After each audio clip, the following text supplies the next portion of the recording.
Hello, I am Nina Smith, and I am excited to be here on behalf of my co-author, Brianna Chachere. Brianna is a medical student at the University of Houston and is a part of the inaugural cohort of emerging scholars at the National African American Child and Family Research Center. I am an Associate Dean of the College of Health and Sciences at North Carolina Central University and a co-investigator at the National African American Child and Family Research Center. Today, I will present our work titled Assessing Associations Among Parental Mental Health and Parent-Child Interactions During the Pandemic.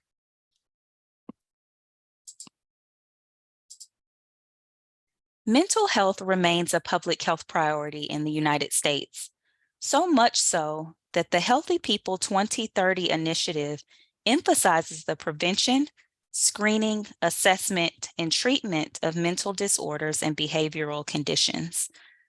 According to the National Institute of Mental Health, nearly 1 in 5 U.S. adults live with a mental illness. While people of color have rates of mental health disorders similar to whites, these disorders are more likely to last longer and result in more significant disability for people of color. Moreover, most mental illness goes untreated, especially in communities of color. It is well established that mental health disorders such as depression and chronic stress are linked to unfavorable outcomes. Examples include lower life expectancy, lowered quality of life, higher rates of disability, and increased severity of illness. Even before the COVID-19 pandemic, Black families faced unique challenges that have vital implications for both their physical and mental health. However, we know that COVID has exacerbated this. Children whose parents suffer from mental health disorders may also be impacted. You can imagine that the disposition of a parent may change as a result of being depressed, anxious, or stressed. One way that this occurs is through parent-child interactions.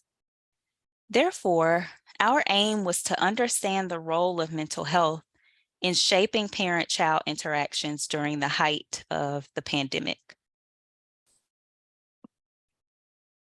This study is quantitative in nature. We surveyed 182 Black households across the state of North Carolina, and we targeted both rural and urban counties to take potential geographical differences into consideration. The questionnaire included items about employment status, food insecurity, health ratings, and of course, our primary variables of interest: mental health, which we use depressive symptoms as a proxy, is measured by the CESD short form, and parent-child interactions with 3 primary categories: warm, harsh, and withdrawn. We also include several covariates in our regression analyses. In short, our findings suggest negative associations among depressive symptoms in each of the parent-child interaction classifications. Specifically, higher depressive symptoms were associated with less warm, harsher, and more withdrawn interactions. These findings are concerning given the other struggles faced by Black households.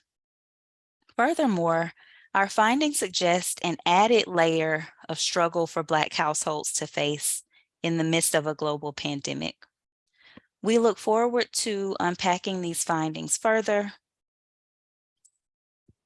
And thank you so much for your time. Please direct all questions or inquiries to the following email address.